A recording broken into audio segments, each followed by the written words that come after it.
In case you've just joined us, my name is Alexandros Koronakis. I am the editor and CEO of New Europe newspaper. I'm talking very slow because I'm trying to handle all the technical side of things at the same time and get everyone who should be in this panel to this panel. I know we are struggling to do that sometimes, but we're there. So Anna Michelle is going to be unmuted, and we're going to ask for some video, and Karim is going to be unmuted, and we're going to ask for some video. Hi. Same time. Hi, Anna Michelle. Very good to have you here. How are you? Hello from Athens. Hi from Brussels. Hi, Karim. Hey guys. Hello from Washington in this case. Very good to have you both. It's been a bit troubling to get the tech sorted out, but we're here. We're live on Facebook. We have, I think it was about 100 people watching us from all around the world. Karim Lesina, of course, is the Senior Vice President for International and External Affairs for AT&T. And Anna Michelle Asimakopoulou is a member of the European Parliament from Greece. She's also the vice chair of the International Trade Committee. So both of you bring a unique perspective with what's going on with COVID-19 and the pandemic we're facing. I wonder if, Anna Michelle, you can tell us a little bit about what's going on, your perspective, and give us some opening remarks for a couple of minutes. Sure. First of all, thank you very much for this excellent initiative. I'm very much looking forward to exchanging views with you. I watched it was very interesting to watch your previous panel. And of course, Karim, it seems like it was years ago that we saw each other on this other panel in Washington in person, but here we are. And all I can say is I'm, like everybody, I think, still absorbing the shock of the magnitude of what's hit us, and trying as quickly as possible to adjust to the new reality. I just want to give you an idea of what's been going on in the parliament. I don't know if you've explained this, Alexander, but pretty much everybody, I think, knows that the parliament is now working with very few people on site, just basic staff. But we are continuing our work. That means in the committees, we are now exchanging some correspondence. For example, in the Internal Market Committee yesterday, we drafted a letter to VDL about certain things we're worried about. I raised the issue of whether the internet has so much more traffic now, and whether this could be something that we need to make sure continues to work for all of us in the near future. We're having a plenary session where some of the colleagues who are in Brussels will actually attend in person, but most of us will be voting. I think even they will be voting by email. So that's a first.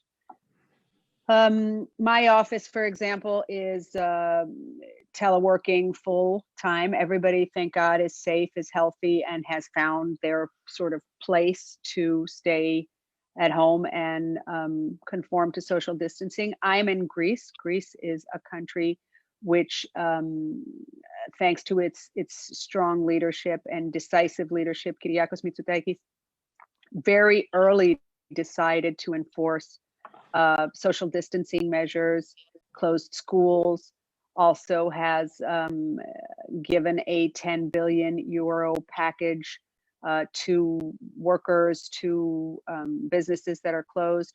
So I'd like to think we're a little bit ahead of the game compared to what's happened in some of in Italy, for example, or what's happening in Spain. In any case, we have almost 500 cases, and today is the 7th death.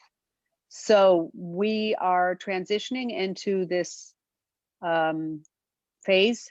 And I think, and I'll close with this, I think for me and for people I speak to, the most difficult part when you get past the risk that everybody is feeling to their health and their life and the ones they love, and older people or people who are far away or whatever it is the uncertainty as to how long this is going to last.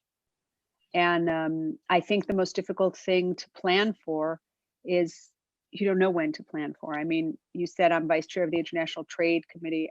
I know we'll talk about this, but I mean, what are we supposed to be thinking about in international trade in terms of a time horizon?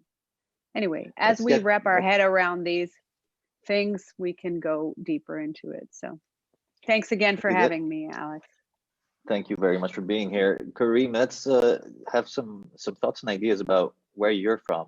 I know you're in Washington, D.C. at the moment, and things there are in a little bit of a whirlwind.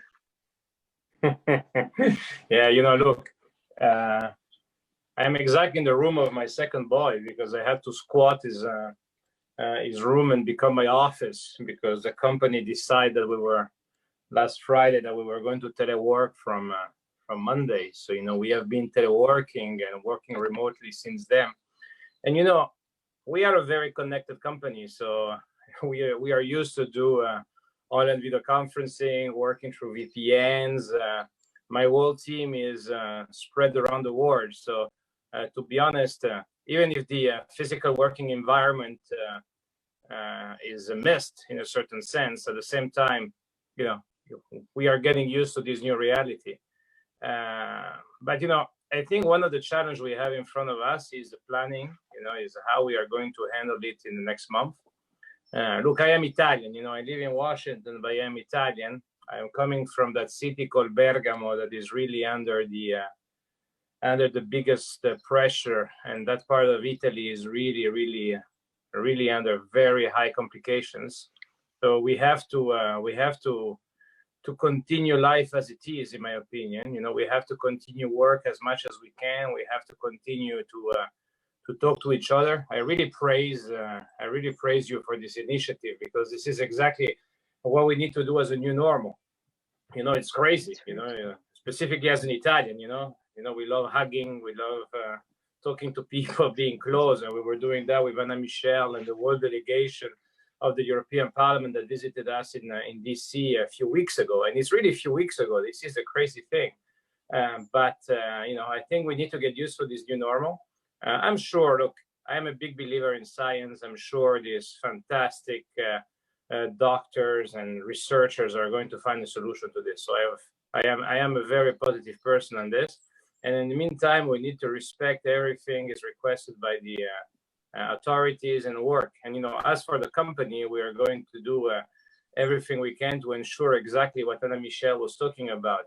High-level networking, being sure that everybody has enough capacity to work, enjoy also content.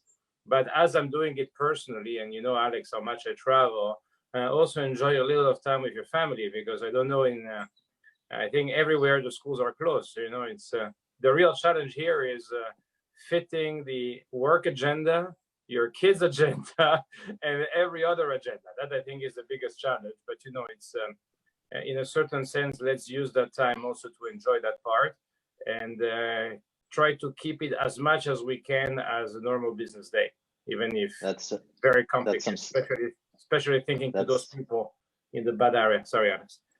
Yeah, that's some silver lining. Those who can are spending some time with family. I know I have staff who are urgently traveling to Greece now, fearing the flights are going to stop. And if that's something that we can take some solace in, that's good. At the moment, we have 255,904 not ongoing cases of coronavirus since the start. Over 10,000 deaths. You mentioned Italy. We have over 3,400 deaths there so far, and that's without today's announcement. I'm just wondering, high-level business executive, high-level politician, what's your day-to-day life like during this developing pandemic, and how have the past few days been for you? Michelle, you want to start? Sure. First of all, Karim, my heart goes out to you, and I didn't know you were from Bergamo, and we're watching what's happening there. And I want to tell you that we're very touched by what's happening to the Italian people here in Greece. You should know that. There's lots of people on the balconies here saying Forza Italia, and and I want you to know that you were the first hit, but the message is coming out from Italy of people telling us here what we need to do so that we maybe can avoid some of the immense pain and the trauma that your country's going through. I think will be when this is long over. And I share your optimism. Of course, we're gonna, this is not the end of the world. It's just a very difficult time. So Coming back to you, Alex, I'm embracing what Karim said. I'm trying quickly to adjust to the new normal. Now, it's a little bit easier for me, Karim, because I'm female, and I'm a single mother, so like juggling all this stuff at the same time in a house, that's like not the new normal for me. That's just the normal. But in any case, as a politician and as a member of the European Parliament, I was just talking. I do this series on my social media before this called MEP to MEP, where I used to do this in Parliament and the Vox boxes, where I talk to colleagues about various issues so that I can get an understanding of what's going on in their country and what their point of view is from all political parties, and they can get an understanding. So I'm now doing this on Instagram Live every day with a colleague and finding out what they're doing and also seeing how they're adjusting. And we all seem to agree immediately that we have a heightened responsibility in the new normal because we're elected officials. So we have to keep doing our job. What's our job? Our job is to represent people. So what's our job? Our job is to, I submitted a question yesterday to the commission. I mean, the intranet works. What's my job? My job is to understand what people need, what businesses need. What's my job? My job is to see when this is over, whenever that is, how are we all together going to pick up the pieces and what are we going to learn? And I'll finish up what I just said by saying that my job is also in the European Parliament. So I have a heightened awareness of trying immediately to adjust and figure out what Europe as Europe should be doing for this, what this means for Europe, what this means for our structures. Maybe this can just push us forward into the right direction and get us out of a bunch of things that we were in, a couple of stalemates. I mean, you noticed 2 weeks ago, the big topic in the Brussels bubble was, oh, we can't figure out how to, figure out the finances and the MFF. And it took 24 hours for everybody to figure out that if they didn't do something very big, like closing our borders, like common procurement, like announcing these measures, then we weren't going to survive. So, I'm trying to look at the glass half full as much as possible. Before we go to Karim, you did say when we come out of this on the other side. I wonder if you can, without talking about it too much, give us an estimation of when you expect that to be. I like to be optimistic, but I like to plan for worst case scenario. I think that that's what everybody has a responsibility to do. I do that for my family. I do that personally. And as a politician, I think that's what we need to do. So I'd like to think that based on the scientific evidence, we have a couple of hardcore months of these types of measures, and then we can start readjusting. But I think we need to look at this as a transition that might even take 18 months. Wow. Karim? Okay. On that note. Look, it did move like this. I don't know. I'm joking. Don't worry. So look, the reality is this. I think Anna Michelle raised very well the right concern we should have. And specifically for this, we need to start working in a different way. So we need to start looking at the priorities that we were having a week or 2 weeks ago and to continue to work on that. We don't have to stop. So it can be on trade issues, what we were discussing 3 weeks ago in DC about the EU-US bilateral relations and how to increase that. It's true that travel is forbidden between people, but travel is not forbidden for merchandise. So, we could start looking at how we can improve that and probably take the time to sit down and do more of these calls and really work on trying to focus on the core areas that we really need collaboration. Let me give you an example, Alex, of something we are doing. As I said, I have 2 young kids of 9 and 6 at home. And obviously school is closed, so you need to keep them busy. But this is not only about us in Washington; it's going to be probably everywhere. So, for example, one thing that we have done in Latin America, where we have a big satellite operation, is that we have put an educational channel that we have called the Escuela Plus. That is an old project we have, and we have given it accessible for all our customers and all our subscribers for 30 days. You know, it's so the kids can really enjoy and try to also get education through one of the channels we're offering. This is what we do, but a lot of other companies will do the same, and a lot of other governments will do the same. You know, plus we are, you know, I think the most important is really to try to adapt to see what is the responsibility of each company, of each person, and work together to really have the people understanding that even if I hope, Anna Michelle, the 18 months are really the worst case scenario, but it's a possibility is what we read, right? But, you know, even if it's only 2 months, so let's try to learn from it, because I think there is a lot of things that we can learn. You know, I talked every time with my team about this and the fact that we need to really use more the video conference capacities, telepresence from Cisco, Zoom that we are using now, whatever. I don't want to make any preference or any advertising, but you know, there is a lot that we can learn here, and at least as a telecom company, at least for the telecom side of what we represent, I think this is something we have been used for, but we can work even more on it. You know, we really need to see how we can do on that. This is for me the most important part of this, is almost continuing a daily job, keeping all our meetings. And you know, I'm impressed by what the European Parliament is doing, you know, changing their own rules, allowing email votings, having people connecting from everywhere. This is a huge change for one of the most important democratic institutions in the world. And if they are able to show that as that example, I think we need to all take it and really do it and implement it in a serious way. So really, thanks a lot, Anna Michelle, and in general to all your colleagues of the European Parliament, because you're showing us, I think, really the way that you know, work is going on and life is going on, and let's keep it like this. It's amazing, you know. I was just thinking yesterday that when the von der Leyen Commission, or when von der Leyen herself was confirmed in the Parliament, it had to happen by a manual handwritten vote. Of course, and partly for tradition, but also partly some people were saying that this was also partly due to the fact that it wanted to be as a transparent process as possible. But how quickly things have changed and how quickly we've gotten over that and how fully immersed in digital we must become.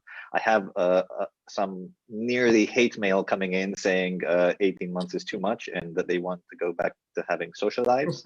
But I think Anna Michelle, I'll tell you what, even in my worst case scenario, I'm not imagining 18 months of social distancing, but I am imagining 18 months where until there, you know, there's a shot for this, until there's a vaccine in which, you know, our lives will not go back to the carefree moments that we had 2 months ago when this didn't exist at all. So like I said, you hope for the best, but you plan for the worst.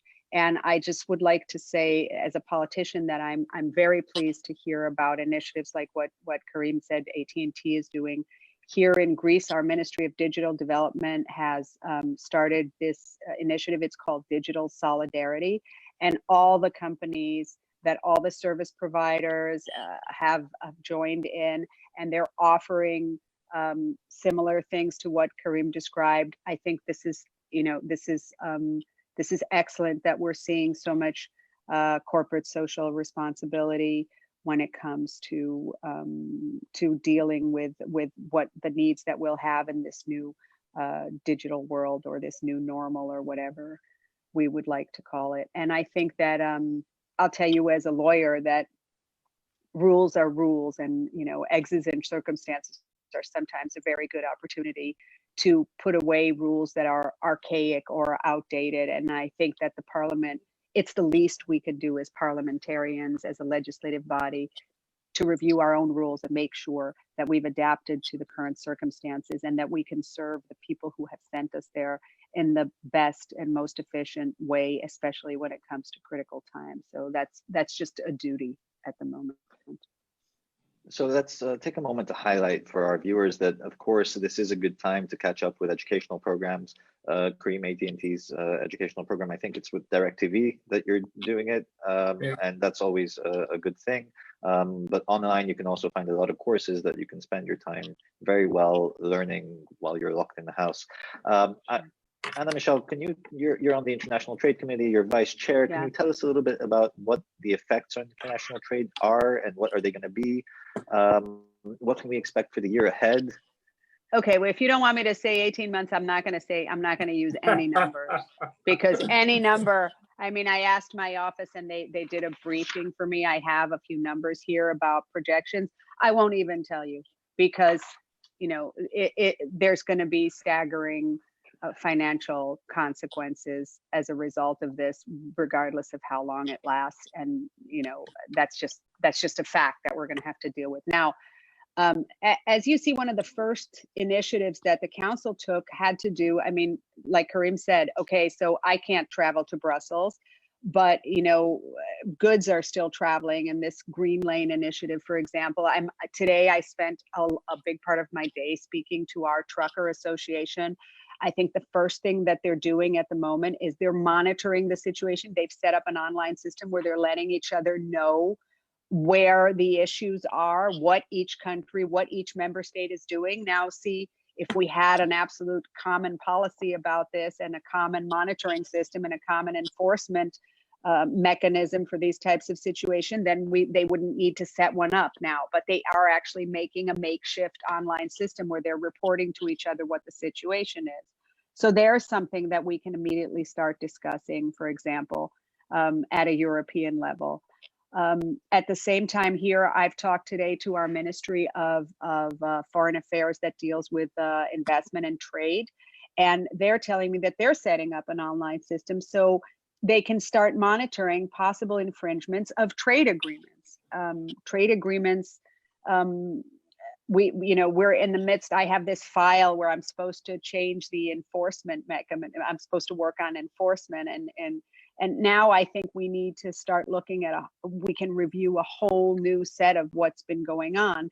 And, but the problems in trade are bound to be massive, and the disruptions in the supply chains are very, very, very big. So this is something we're going to need to focus on. And from where I'm standing, which is the legislative perspective, we're going to need to be very quick and agile in making whatever adjustments are required to facilitate this normalizing. In any case, I think we're learning the lesson that we're all connected in many, many ways, and that, you know, too much protectionism maybe isn't the way to go. I mean, we need to protect ourselves, but like just Karim, I know because we were discussing this in the United States, as you said, I came with a committee delegation to just 2.5 weeks ago, actually 3 weeks ago. I mean, we're in the midst of all this, and the United States is still putting 15% extra tariffs on Airbus. I mean, you have to just be refusing to see reality to be insisting on something like this at this moment in time. So, like I said, I'd like to be optimistic, but you know, I think it's taking everybody some time to adjust to the new reality that we're in. Karim, what can the industry and politicians and citizens do to help the world bounce back when this is all over as quickly as possible? I think, you know, one of the important things is obviously every government is looking at all the different packages to support companies in this moment of difficulties. And I think this is something pretty important to do, because this is really a moment of difficulty for a lot of different businesses. So I think we all need to be there to help. And, you know, I think look, I love the answer of our industry. I think most of the telecom operators of the world and media companies of the world are doing what they can, you know, to increase the data that people can use to be sure that people that have difficulties in paying are not going to be cut off. Some companies are doing, you know, are decreasing the usage of the bandwidth that they are in Europe, and the agreement of yesterday between Netflix and Breton was pretty impressive also. I think what we need to do is really to look at it and to see what we can do ourselves, but then also to continue, you know, to continue to work in a normal way. Obviously, for some sectors it is easier, the sectors that are more virtualized. For some others, it's more complicated, and this is the challenge. But when we look at global supply chain, I really want to emphasize also what Anna Michelle was saying. This is the exact moment where we need to we see the importance of global supply chain, because when you start looking at a product and it's not available, and you can try to have it coming from other part of the world, I think that's but it's also important. But the most important thing is being sure that global trade doesn't stop, that we continue to promote it. And if we start seeing some of the problems coming specifically because of regulation, we can identify now some of the bottlenecks, and we will need the intellectual intelligence, or at least truth, to work on those so we can avoid something like this in the future. And I think this is the key one, how we are going to implement even more cross-border data flow, how we can improve the legislation or the regulatory issues if we see that internet as a problem. Thanks God, nothing happens for now and everything is good and is working well. But so the reality is that let's try to do that as a check, and then focusing on the core priorities that we have and that we have been working on in the past years. I think the Parliament and the Commission have established their priorities, same as at the Latin America level, Asia Pacific level. So for me, the most important thing is really focusing on our core issues, continue and try to work in modernizing all our legislative and regulatory framework to be sure that we are able to adapt to potential other crises. For me, this is the most important one. And our company has been every time so open on trade issue. We believe trade is the main basis of our global economy, and we need to continue to push to reduce the tensions and to be sure that it's a win-win for everybody. And specifically as an Italian living in DC, I tell you, I see that as a huge importance. Because we don't go out to shop at the moment. We just shop online, and we need to identify the right products, and we have the delivery. It's a whole supply chain that sometimes we take for granted, from how you just put the information on the request on internet and how it gets to your house. But we need to every time remember that this is an ecosystem, and the ecosystem works together. And the most important thing is ensuring that that ecosystem continue to work together, and that we are having a regulatory framework that promotes the working of this ecosystem. This is, for me, the most important part. Anna Michelle, do you have any thoughts on this specific issue? No, I think that this crisis will make a lot of these theoretical discussions we were having become immediately solved on a practical basis, because there are no options. I mean, I understand a lot of I haven't heard any discussion in the past 10 days about banning facial recognition when banning these kind of technologies, when we clearly need to be sure, and we will, if we're going to move through this phase quickly, we'll need to be able to identify who has a fever, who doesn't have a fever, in order to protect each other, not just us from somebody else. So I think that we will, this is an opportunity for us to quickly resolve a lot of issues that were holding us back from moving forward with regulatory or legislative solutions that might be complicated and might require balances and might be value oriented, but have to be done because technology has been moving more quickly than these types of legislative initiatives. And now it's time for us to catch up. And we actually have something in our, as long as we're healthy, because health is obviously the most precious thing. The second most precious thing is time. And that's something that we all have a little bit more of right now because we're not moving around so much. So we might as well take advantage of it for that reason as well. So I know we've been talking for about half an hour and we only have about 10 minutes together. I just want to take a moment to just share my screen with you here.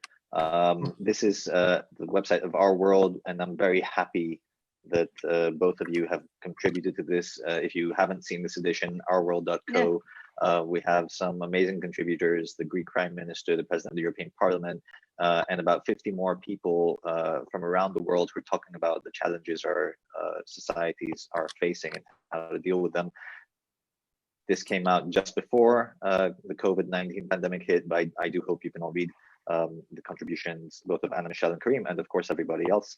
And just to let you know, at New Europe, we've started a COVID-19 newsletter, which we're doing every day. You can just go to the website. On the top left, you'll see the most important news of the day on the COVID-19 pandemic, and the latest news just underneath.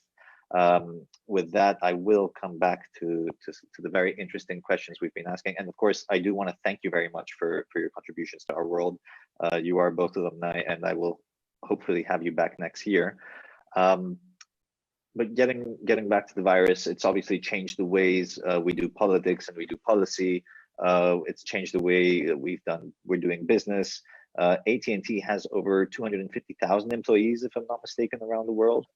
How is the business landscape gonna evolve, and how are you coping with this? That's an amazing amount of people to have to telework with and communicate with every day. You know, as I told you, Alex, we are a company that has been investing huge amounts, not only for us, but for all our customers around the world. So we have been able to manage this, you know, in a pretty impressive way, and I'm pretty proud about this. But you know, just because you raise our war, and then I went to the article that I wrote. I don't remember it by heart, obviously, because you make me write that in December, I think. So you know, there is one thing that I want to focus on, and just to see, I'm not a guru out there, but you know, we wrote something specifically at that time when we say that just as the internet doesn't have border, the policy that regulates it and its successor should be constructed in a way that is open, harmonized, flexible, particularly given the pace of digital innovation and the nature of digital commerce. Okay, and I think that's the most important part of the discussion that we need to have in general, in the long term, but even in the next 2-3 months where we are still working from home, is being sure with all the members of the parliament, all the key decision makers, that whatever policy framework we define is going to apply with everybody in the same way and promotes innovation and market-driven growth. Why I'm insisting on this? Because this is exactly the main point. That to answer to your question, if we have a policy framework that helps everybody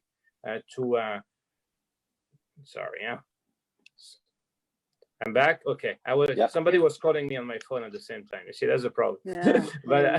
but exactly how we are defining the priorities of tomorrow. You know, if we want companies to adapt for tomorrow, for whatever eventuality, we need to be sure all the time that the regulatory framework we are writing are going to be probably not future-proof, because future-proof is difficult because nobody knows the future. But at least we need to try to get them future-ready. And this is the biggest challenge we have, all of us, as government affair people working for companies, but also, and most importantly, as key decision maker and legislator working in all the different parliaments of the world. But obviously, I look at Anna Michelle with a specific, important, because she represents probably one of the most important, if not the most important, democratic body that we have today at the international level, because it includes 27 member states, 27 different countries, and takes decision for one of the biggest area in the world. So that's what I would like to tell you. And this is how we get prepared for the future, but for also those 250,000 employees, and plus all the thousands of other companies that we are connecting around the world at the moment. Anna Michelle, can I just ask you about the situation in Greece? Sure. The Prime Minister has been quite quick to implement measures. I know measures came in quite quickly. 2 weeks potentially ago. Air ban. What's the situation there, and what more needs to be done? I'd say, I mean, the Prime Minister has been very quick, and the government's been very quick, and people are having their trouble adjusting. For example, okay, we are now staying at home, and we're supposed to go out just to go to work and just to to do the basic shopping. The stores are closed, the schools are closed. But today, for example, people started massively leaving Athens and going back to their villages. You know, I know you're Greek, so you understand what I'm talking about. There's a lot of small villages, very remote villages. People are worried about their health, and they're sometimes taking the elderly to these villages. And the problem with that is, first of all, you spread it worse. And second of all, our health system can't possibly, I mean, some of these villages, you know, have like one regional doctor for 5 villages. And, you know, God forbid something should happen, we're not gonna be able to deal with it. So today we're dealing with this difficult balancing act of, okay, people are allowed to stay where they want to stay for the duration of this, but really, these movements are difficult. So today, last night rather, the Prime Minister took an additional measure where he has essentially limited very much travel to the islands, at least, because that's another, you know, we have lots of islands here. So that's another measure, but it's very difficult for people, just like it is everywhere. We're just hoping that because these measures were taken sooner rather than later, we may not have the situation, for example, that Italy and Spain are going through right now. So just for everyone listening, if in case you do have the urge to go to your village or out of town, don't go to your village. Don't go out of town. Do not do that. Don't go out of town. It's not safe. Stay home. Stay safe. Stay closer to where I mean, the whole reason we're doing this is, aside from not spreading the disease, is also to make sure that our health system can cope. We've hired 2,000 doctors and nurses, but they're mostly in the city centers. This is where the hospitals are. All the private hospitals are cooperating. We're doing everything we can to get, you know, hospitals ready for this situation. But, you know, there simply aren't, you know, hundreds of ambulances that can go up mountainous roads and get people from small villages if they get sick. So don't go to your village for now. Go to your village in the summer when Alexandros is going to be playing this, and everybody will be laughing at me because I said 18 months and it was really only a month. Okay, that's when you want to go to your village. Anna Michelle, I hope we will all laugh to you, but I hope so too. I hope so too. I hope so more than anything. I take the bottles. Okay. We meet in some Greek island somewhere, and with a nice bottle of raki. Great. But you know what we have? You know, I think you're raising the right point. And sorry, Alex, I don't want to go over, but you know, I think Michelle is raising exactly the right point. You know, maybe this is going to last only a month or 2, or maybe it's going to last 18. But it helps us to understand that we need to learn from it, and when we are going to learn from it, it's going to be a win-win for everybody. But at the same time today, and I'm doing it myself, you know, I've not moved from my house for the last week.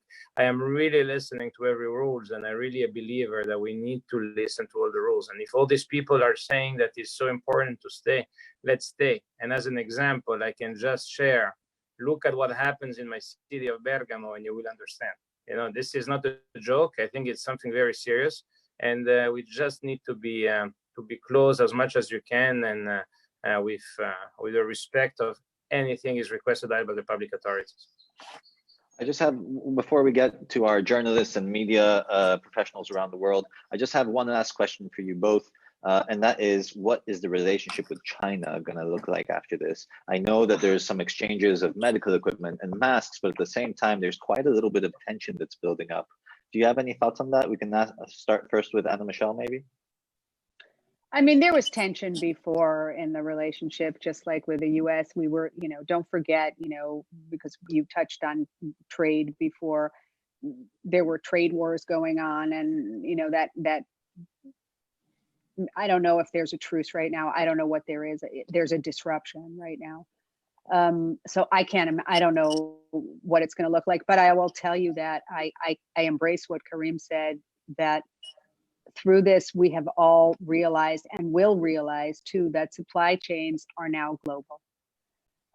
So maybe this is an opportunity for us to step back, and with a renewed set of priorities, decide that we can now agree on a multilateral rules-based system, because that is what we need to manage global supply chains, based on certain common values, which we thought we didn't share before. But look, we certainly share our respect for human life, and this pandemic can be an opportunity for us to make steps forward in making sure that these supply chains work whenever, for the duration of this crisis as well as possible, and set the standards high to improving them when this is over. And, just to complement, it's clear that there are tensions, between the US and China. But, I just want to emphasize that the dynamic of that tension is really a nation state question. Okay, so I will avoid too much on that one. But, I think the main questions that everybody's asking to each other is, are we going to see a decoupling of the two economies in the future? And I think that's the main question that a lot of international press is pushing on. And I think it's really too soon to predict. Okay, let's be clear. But we need to be mindful that anything that has the ability to change supply chain economics can change our business. So this is what and the way we do business. And I think that's the most important part that business need to work. We are there, and we will continue to play. Obviously, we are a U.S. corporations, and we are relying on international rules. So we will see where we go. But as Anna Michelle said, I think a lot will be defined in the rooms in Brussels, DC, and other key capitals on where this thing is going on. I'd like to thank you both very much for being here today and spending the last 45 minutes with us. Thanks for having us. It was great. Thank you, Anna Michelle. We're going to move to bring forward our other panelists, Alia Papageorgiou, Federico Grandesso, who I'm just promoting now, and Nicholas Wohler. Karim, Anna Michelle is gone. We say goodbye to you. And thanks very much again.